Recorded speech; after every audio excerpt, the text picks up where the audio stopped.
Well, we have someone here with us on the set. We want to welcome today's race winner, Matt Kenseth. Look at how he just sort of slides right in. Just like Mr. Deeds. Yeah. Holy crap, dude. Except I don't have a black foot. Yeah, you are. It's a great movie, by the way. But what a great, I've already talked with you, but I do know that what I didn't get to mention, as soon as we were finished with the interview, Chase Elliott was right there to congratulate you, Kyle Larson coming in. I know you're 45 years old. You outran the 21-year-old for the win, but he was one of the first ones there to congratulate you. It was a heck of a race. We, my pit crew really won me the race, honestly. We're behind Denny, and my crew got me out in the lead, and that really changed the balance of my car. And about that fourth restart, when you're the guy leading, it feels like it was 15 of them, but whatever it was, 3 or 4, that fourth one, we just got loose, and Chase got by me, and I kind of thought I was in trouble, and honestly, once he cleared me, I kind of tightened my car back up, and I saw him start to slip the right rear up off the corner, so I once I slipped that real big that one time, and I gained about 4 car lengths on him. I knew that we were going to have a race. I want to go back to just when the race ended. Obviously, you were emotional out on the front stretch, but the amount of drivers, I'm going to follow up on her, the amount of guys that come by, run in the back of you, tapped you on the side, the guys that have come to see you, knowing that there's only a couple left, that's respect, dude. That's straight up respect. Yeah, it was, I can't really explain the feeling. I'm going to try not to get emotional anymore until I get home. But it was a neat feeling. All the guys that congratulate you, it's kind of the way it used to be, and that was kind of how it was today, which was really neat. And do my lap afterwards and go by all the fans. I could actually hear them with the car running through the side window, and that was just a really special feeling. You always want to be respected, by your peers and by the fans, and just an amazing day, really. Matt, I know you're a competitor, and we've all said that you are more than deserving of being in a top-notch ride next year, but is there anything inside? I know you want to go race again next week, but not having anything, is there anything that might say, I know you're still standing here in Victory Lane, but say, hey, I just won. It might not happen next week because we've struggled with this. Heck, let's just go out a winner.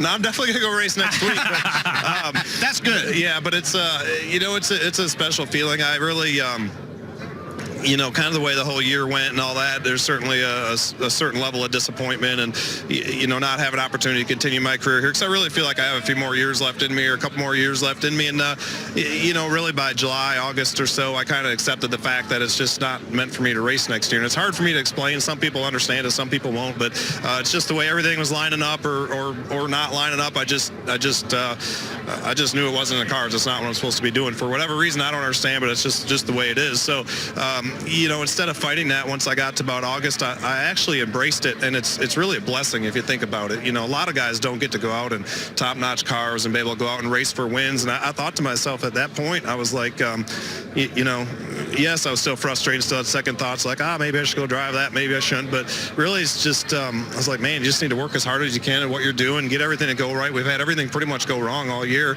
and it's a blessing to be able to drive cars that are capable of winning races and try to race for championships, and let's go out and, go try to get that done this year and move on and see what life has next. And you talk about what life has next.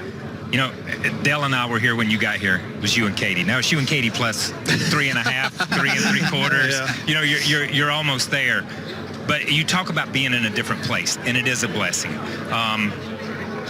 How hard was it to make peace with where you got to at this point in time? Well, like I said, I really, I really fought it for a long time, and I really, kind of knew, like we talked about, that look, this is all this stuff's telling me that it's just time, Yeah. And I fought it for a long time. And I probably shouldn't have, but I kind of knew that, and what you talk about other things going on in life. Today was Kaylin's first competitive gymnastics meet, and it was just tearing me up being in a bus. I was, up at 5 o'clock in the morning and trying to FaceTime and see how she's doing, and couldn't get the internet to work to watch where her scoring was. All that, all that stuff. So having, more kids and younger kids later in life is fun, and I'm really looking forward to be able to experience all that and be able to have a summer away from the 4 walls of a motorhome for 38 weeks and be able to kind of go out and do some normal things and do some things with your kids and your family and enjoy it. Let's talk about an older kid. Back to the race. that came up and passed you and took the lead. Yeah. I mean, he did a great job, and you don't know his communication was when they put that set of tires on him. He said, "This is by far the best my car." We've all been there where we had that great set of tires, but I said a while ago, I think your experience won because, and you kind of alluded to it, that you saw him start slipping. We've all run the car too hard at times. You think that's what happened, and you saw your chance and you got there? I don't know. I will say my car was a totally different race car from second place to first place. It drastically changed the balance. And, honestly, when he got by me, I thought in my head, I was like, man, I can't believe you're going to mess this up again, or however you want to look at it, going to lose another close one. I was just so loose in that restart. I just couldn't hang on. And I started rolling a little bit here, a little bit there. And, catching him was one thing, getting him around was another. And he had that big slip. I can't remember. I think it was off turn 2, and I gained about 4 car lengths. Yeah. And I got a tingle from head to toe because I knew it was on then. I knew I was at least going to get there, and we're going to race. I got chills just listening to you describe that. Hey, we might have an opportunity for you for a team, by the way. This tweet was just posted by Mario Andretti. Said if he had a team in NASCAR, you would be his driver. No. There it is. I appreciate that. How about that? Cool. That is cool. They give you a tingle. I'm sure we're trying to give you another tingle. You're just trying to get me to cry again. I know. No, listen, I'm not trying to get you cry because I'm going to say this.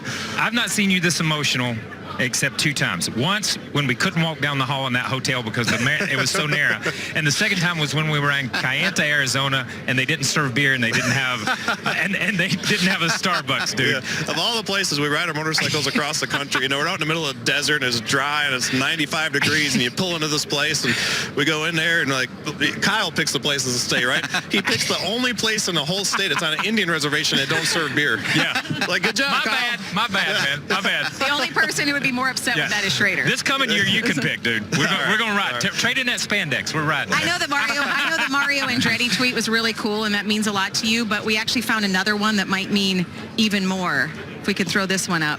And can you see it with your sunglasses there? I'm glad Katie wasn't. There we go. Yeah, man. It's from your now son. we are going to get you crying. That's why you got the glasses on then. That's right. That's why I'm wearing them. And plus, Wiley X has been a great sponsor of mine for 12 years. And Gatorade my whole career. Gatorade and DeWalt have been awesome sponsors. But I can't believe Ross was texting me this morning, and we were kind of joking around about his day yesterday. And he actually was one of the first ones. He was up early today and texted me good luck. So I want to go. I just want to go to something you said today. Wiley X. Gatorade been a sponsor for a long time. So much about the sport now is business. You're on that end of it. As we see these drivers come in and stuff, the relationship that your generation and that we had with sponsors and with partners is totally different than what it is now. How have you seen the sport change that way to be that place where you come in, you got 20 sponsors. You don't just have that one DeWalt. You don't just have that one Gatorade, whatever it is. It's definitely different. I mean, I think all the money really is in announcing. Being announcers for TV, I think is where it's at. Yeah. Yes. I'm pretty sure. Come join us. We'd really rather talk about it. Definitely good.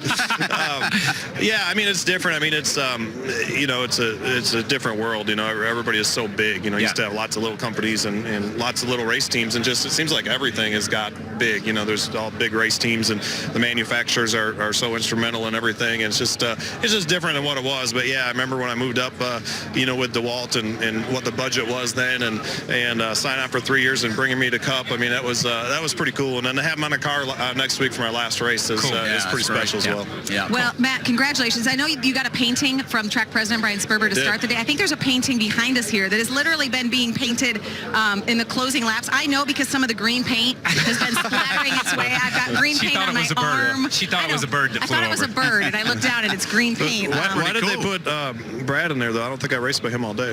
Or wasn't I Brad? It looked like Brad's car, didn't it? Well, he's still going, so you could probably go over there and help him and kind of create. That's a tribute paint scheme for Junior. I'm sorry, Krista. I'm sorry. It looks cool. Kyle has had 5 amazing lines today. I am so sorry. I am so sorry, man. I love you. You know I love you, man. I appreciate it, am so proud of you, man. Thank you, guys. So proud of you. Thank you, sir. Congratulations. Thanks, Kyle. Congratulations. Yeah, man. Thanks, Matt, Krista. thank you. Thank you.